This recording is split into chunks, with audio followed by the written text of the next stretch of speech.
নমস্কার বন্ধুরা, আজকে আমি এই ভিডিওতে আলোচনা করব ইপিএস 95 পেনশন বৃদ্ধি সম্পর্কে। তো এখানে অনেকেই বিভিন্ন ধরনের প্রশ্ন করে থাকেন, তো সমস্ত প্রশ্নের উত্তর আমি এই ভিডিওতে দেওয়ার চেষ্টা করব। এক এক করে সেই প্রশ্নগুলি আমি তৈরি করেছি এবং সেই প্রশ্নের প্রত্যেকটা প্রশ্নের উত্তর এই ভিডিওতে আমি দেওয়ার চেষ্টা করব। তো প্রথম প্রশ্ন হচ্ছে, দেখুন, পেনশন বৃদ্ধি কি সকল ইপিএস 95 পেনশনভোগীদের ক্ষেত্রে প্রযোজ্য হবে? উত্তরে আসবে হ্যাঁ, প্রতিটি যোগ্য ইপিএস 95 পেনশনভোগী 2025 সালে মে মাস থেকে বর্ধিত পেনশন পাবেন।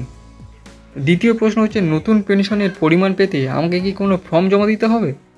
উত্তর হচ্ছে না, প্রক্রিয়াটি স্বয়ংক্রিয়, অর্থাৎ আপনার কিছুই করার দরকার নেই। পেনশনভোগীদের কেবল ইপিএফওর সাথে তাদের কেওয়াইসি আপডেট করা নিশ্চিত করতে, অর্থাৎ আপনার ইপিএফওর যে অ্যাকাউন্ট আছে সেখানে আপনার কিন্তু কেওয়াইসি আপডেট হয়েছে কিনা সেটা আপনাকে কনফার্ম করতে হবে। পরের প্রশ্ন আছে, আমার পেনশন অ্যাকাউন্টের বিবরণ ভুল বা পুরনো হলে কি হবে? আপনার অবিলম্বে ইপিএফওর সদস্য পোর্টালের মাধ্যমে অথবা নিকটতম ইপিএফও অফিসে গিয়ে আপনার ব্যাংক এবং কেওয়াইসি বিবরণ আপডেট করতে হবে। তো এরপর আসছি পরের প্রশ্নে। দেখুন, আগের মাসগুলোর বকেয়া কি থাকবে, অর্থাৎ এরিয়ার কি থাকবে? উত্তর হচ্ছে না, 7,500 টাকা পেনশন 2025 সালের মে মাস থেকে প্রযোজ্য হবে।